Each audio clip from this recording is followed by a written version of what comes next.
Good morning everyone. I hope everyone is fine. और इसी उम्मीद के साथ हम एक नया चैप्टर स्टार्ट कर रहे हैं, that is cell cycle and cell division.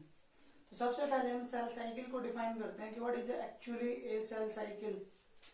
Cell cycle एक सीक्वेंस होता है इवेंट्स का जिसके थ्रू सेल अपने जीनोम को डुप्लीकेट करती है और डुप्लीकेट करने के साथ साथ में कुछ चीजें सिंथेसाइज करती है जो सेल डिवीजन में रिक्वायर्ड हैं और अल्टीमेटली डिवाइड हो जाती है दो डॉटर सेल्स के अंदर। सो एक ऐसी सीक्वेंस ऑफ इवेंट जिसके अंदर सेल अपने जीनोम को डुप्लीकेट करे और डुप्लीकेट करने के साथ साथ में अदर कंस्टिट्यूएंट को भी सिंथेसाइज करे for sale division and eventually दो सेल्स के अंदर डिवाइड हो जाए, उस साइकिल को बोलते हैं हम सेल साइकिल। और एक ऐसी प्रोसेस जिसमें नई सेल्स अराइज होती हैं किसी अदर लिविंग सेल से, उसको हम बोलते हैं cell division. Cell cycle and cell division एक सीक्वेंस ऑफ इवेंट है जिसमें एक सेल दो नई सेल बना के देता है। अब हम फेजेस ऑफ सेल साइकिल को डिस्कस करते हैं। सेल साइकिल दो फेज के अंदर कंप्लीट होती है। One is the interphase and other is the M phase. M phase stand करता है माइटोसिस फेज के लिए। एक्चुअलिटी में सेल इस एम फेज के अंदर ही डिवाइड कर रही होती है।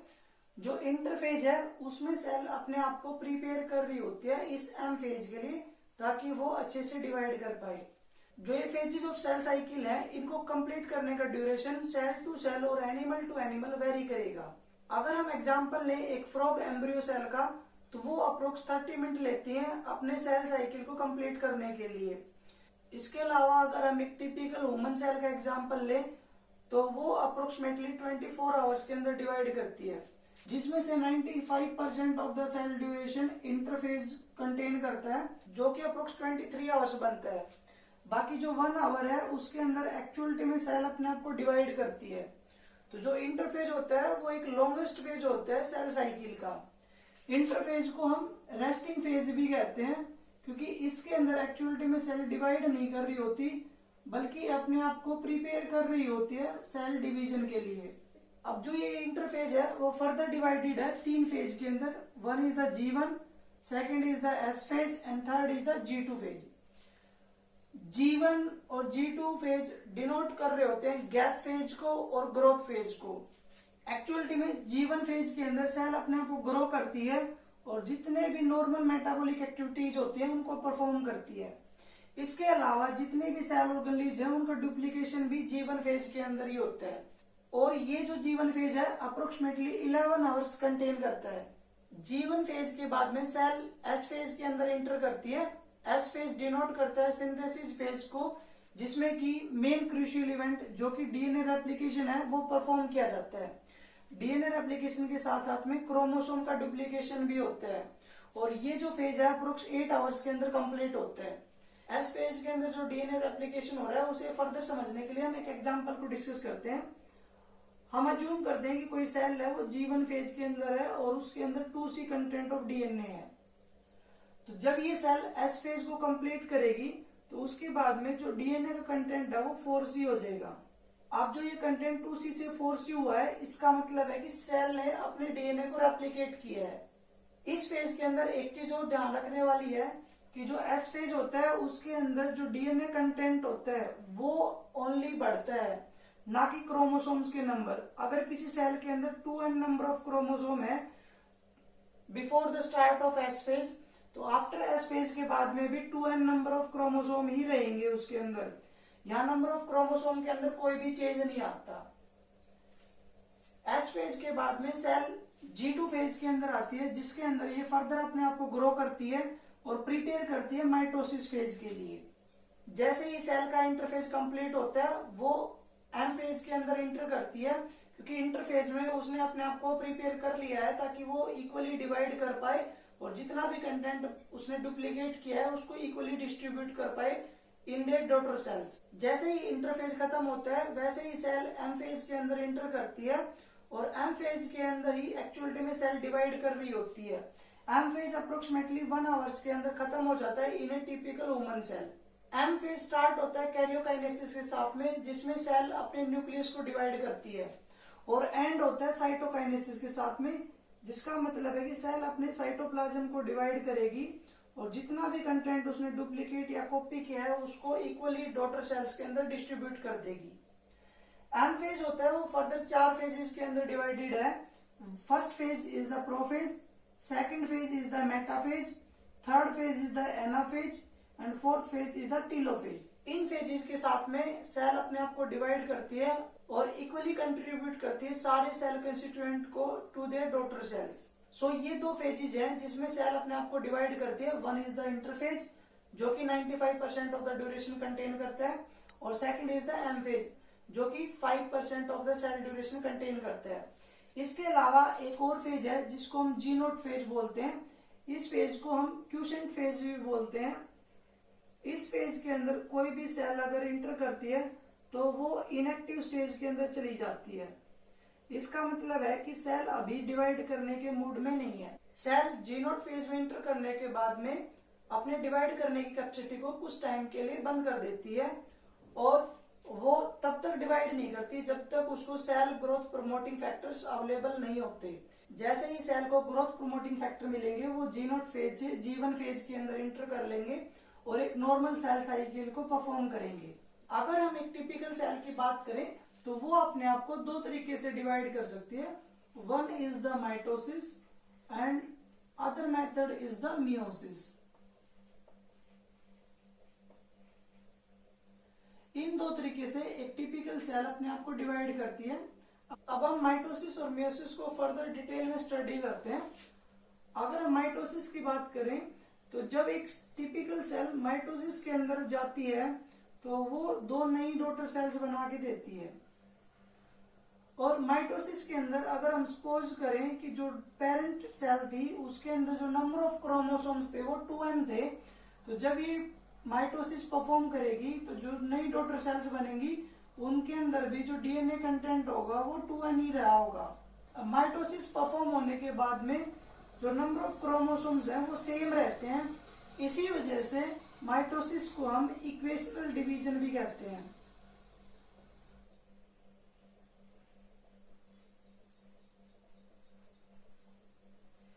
जो माइटोसिस डिवीजन है वो एक हैप्लॉइड और एक डिप्लॉइड सेल दोनों के अंदर परफॉर्म हो सकते हैं। It occur in both haploid and diploid cell. Diploid cell. अब अगर हम मियोसिस की बात करें तो मियोसिस कंप्लीट होती है 2 फेज के अंदर। One is the meiosis 1 and second phase is the meiosis 2। In 2 phases के थ्रू मियोसिस कंप्लीट होती है। अब अगर हम एक टिपिकल सेल की बात करें जो मियोसिस परफॉर्म कर रही है, तो जैसे ही ये सेल अपने मियोसिस को खत्म करेगी तब ये 4 नई सेल्स बना के देगी। अब जैसे ये नई 4 सेल्स बनेंगी इनके अंदर जो नंबर ऑफ क्रोमोसोम्स होंगे वो पेरेंट क्रोमोसोम्स के कंपैरिजन में हाफ होंगे। अगर अब हम अज्यूम करें कि जो पेरेंट सेल है उसके अंदर 2n नंबर ऑफ क्रोमोसोम है, तो जो नई सेल्स बनेंगी उनके अंदर n नंबर ऑफ क्रोमोसोम्स होंगे और ये हाफ है पेरेंट सेल्स के कंपैरिजन में। सो नंबर ऑफ क्रोमोसोम्स के हाफ होने की वजह से ही मियोसिस को हम रिडक्शनल डिवीजन भी कहते हैं। So meiosis is also known as reductional division because after performing meiosis, the number of chromosomes get reduced to their half number. So ये 2 मेन टाइप्स हैं जिसके थ्रू एक सेल अपने आप को डिवाइड करती है। अब हम first type of cell division that is mitosis उसको स्टार्ट करते हैं। माइटोसिस को हम इक्वेशनल डिवीजन भी कहते हैं बिकॉज जो पेरेंट सेल है और जो नई डॉटर सेल्स बनी है उनके अंदर माइटोसिस परफॉर्म होने के बाद में सेम नंबर ऑफ क्रोमोसोम मिलेंगे। सेम नंबर ऑफ क्रोमोसोम मिलने की वजह से mitosis is also known as equational division. Mitosis 2 phase में कंप्लीट होगी। One is the interphase and second is the M phase. तो एक्चुअल इंटरफेज में तो सेल अपने आप को ग्रो ही कर रही होती है ताकि वो एम फेज को परफॉर्म कर पाए। तो यहाँ पे जो हमें डील करना होता है वो एम फेज के फेजेस को डिस्कस करना होता है। और जैसा कि हम पीछे पढ़ के आ चुके हैं कि एम फेज है वो फर्दर 4 फेज के अंदर कंप्लीट होता है, जिसका फर्स्ट फेज है प्रोफेज। माइटोसिस के प्रोफेज के अंदर जो क्रोमोसोमल मटेरियल है वो कंडेंस होना स्टार्ट होगा और कंडेंस होके वो माइटोटिक क्रोमोसोम की फॉर्मेशन करेगा। इट गेट कंडेंस्ड और कंडेंस होने के बाद में it give rise to mitotic chromosome. और माइटोटिक क्रोमोसोम्स को हम आइडेंटिफाई कर पाते हैं by looking at their chromatid. तो these are the chromatid of the mitotic chromosome. और ये जो क्रोमेटिड होती हैं ये सेंट्रोमियर से जुड़ी होती हैं। प्रोफेज के अंदर जो ये सेंट्रियोल्स होते हैं जो कि एस फेज के अंदर डुप्लीकेट हुए हैं वो अपोजिट पोल की तरफ मूव करना स्टार्ट करते हैं और उनसे स्पिंडल फाइबर अराइज होने स्टार्ट हो जाते हैं। प्रोफेज के अंदर ही जितनी भी आपकी सेल ऑर्गेनली होती हैं लाइक ईआर, गोल्जी, न्यूक्लियोलस और इवन न्यूक्लियर मेम्ब्रेन,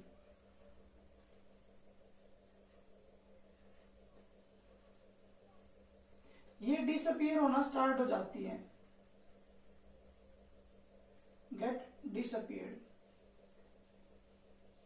और यही मेम्ब्रेन का डिसअपियर होना ये डिनोट करता है कि प्रोफेज अभी खत्म होने को है। प्रोफेज के बाद में सेल इंटर करती है मेटाफेज के अंदर और मेटाफेज के अंदर जो ये सेंट्रियोल्स हैं उनसे जो माइक्रोट्यूब्यूल्स अराइज हो रहे हैं वो माइक्रोट्यूब्यूल्स जो माइटोटिक क्रोमोसोम्स हैं उनके साथ में बाइंड करना स्टार्ट करेंगे। ये जो सेंट्रियोल्स हैं उनसे जो माइक्रोट्यूब्यूल्स अराइज हो रहे हैं वो बाइंड करना स्टार्ट कर देंगे। और ये जो माइक्रोट्यूब्यूल्स हैं ये क्रोमोसोम के काइनेटोकोर से बाइंड करते हैं।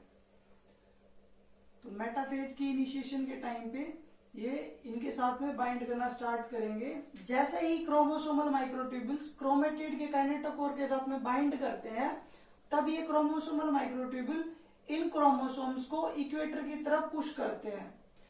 तो जितने भी नंबर ऑफ क्रोमोसोम्स होंगे एक सेल के अंदर उन सारे क्रोमोसोम्स को एक सेम प्लेट के ऊपर अलाइन कर दिया जाएगा जिसको हम मेटाफेजिक प्लेट बोलेंगे। जितने भी क्रोमोसोम्स हैं एक सेल में वो सारे इस मेटाफेजिक प्लेट पे अरेंज कर दिए जाते हैं with the help of microtubules. ये माइक्रोट्यूब्यूल्स इनको अरेंज कर देंगे एक प्लेट के ऊपर जिसको हम मेटाफेजिक प्लेट बोलेंगे। अब जैसे ही ये मेटाफेज प्लेट बनेगी उसके बाद में जो सेल है वो नेक्स्ट फेज के अंदर इंटर करेगी जिसको हम एनाफेज कहेंगे। एनाफेज के इनिशिएशन के टाइम पे ये क्रोमोसोमल माइक्रोट्यूब्यूल इस जो क्रोमोसोम के सेंट्रोमियर के साथ में अटैच्ड हैं वहां उस सेंट्रोमियर को स्प्लिट करेंगे। और जैसे ये सेंट्रोमियर स्प्लिट होगा तो ये जो क्रोमेटिड्स हैं वो भी स्प्लिट हो जाएंगी और दोनों क्रोमेटिड अलग अलग हो जाएंगी। जैसे ही ये क्रोमेटिड अलग अलग होंगी तो वो क्रोमेटिड अपने रिस्पेक्टिव पोल की तरफ पुश कर दी जाएंगी या फिर मूव कर दी जाएंगी with the help of chromosomal microtubule. तो एनाफेज के अंदर ये जो क्रोमोसोम्स हैं ये अपने सेंट्रोमियर के यहाँ से स्प्लिट हो जाते हैं। और सेंट्रोमियर स्प्लिट होने के बाद में जो एक क्रोमेटिड है वो अपने रिस्पेक्टिव पोल की तरफ मूव कर दी जाएंगी with the help of dissolution of microtubules. ये माइक्रोट्यूब्यूल डिजोल्व होते जाएंगे और जो क्रोमेटिड है वो फर्दर मूव कर दी जाएंगी अपने रिस्पेक्टिव पोल की तरफ। जैसे ही क्रोमेटिड अपने रिस्पेक्टिव पोल की तरफ पहुंचती है तब ये इनिशिएट करते हैं last phase of the cell cycle जो कि है टीलोफेज। और टीलोफेज के अंदर ये जो क्रोमेटिड है ये अपनी डिस्क्रिएट आइडेंटिटी को खो देती है और डिस्क्रिएट आइडेंटिटी खोने के बाद में ये क्रोमोसोम्स की फॉर्म में नहीं रहती, ये डीकंडेंस हो जाती है। और डीकंडेंस होने के बाद में टीलोफेज के अंदर ही न्यूक्लियर मेम्ब्रेन बन जाती है और न्यूक्लियर मेम्ब्रेन के साथ साथ में जितनी भी अदर सेल ऑर्गेनली थी वो दोबारा से रिफॉर्म हो जाती है। और जैसे ही ये सेल ऑर्गेनली रिफॉर्म होती है और क्रोमोसोम्स डीकंडेंस होते हैं उसके बाद में साइटोकाइनेसिस परफॉर्म की जाती है। साइटोकाइनेसिस के अंदर एक सेल जो कि अपने डीएनए कंटेंट को डुप्लीकेट कर चुकी है और अपने सेल कंस्टिट्यूएंट बना चुकी है उसके अंदर साइटोप्लाज्म के अंदर डिवीजन होगा और डिवीजन होने के बाद में दो अलग इंडिविजुअल सेल बना दी जाएंगी जिनके अंदर सेम नंबर ऑफ क्रोमोसोम्स होंगे और same number of cell organelles present होंगी। तो इस तरीके से सेल माइटोसिस को परफॉर्म करती है। अब हम माइटोसिस की कुछ सिग्निफिकेंस की भी बात करते हैं। जो माइटोसिस होता है उसका मेन सिग्निफिकेंस होता है सेल ग्रोथ कराना, सेल ग्रोथ कराना और सेल का रिपेयर कराना। जैसे कि अगर हमारी स्किन सेल है, अगर वो डैमेज हो जाती है तो वो रिपेयर कर दी जाती है with the help of mitotic division. तो ये कुछ मेन सिग्निफिकेंस है माइटोसिस के। So this is all about the mitosis. Thank you.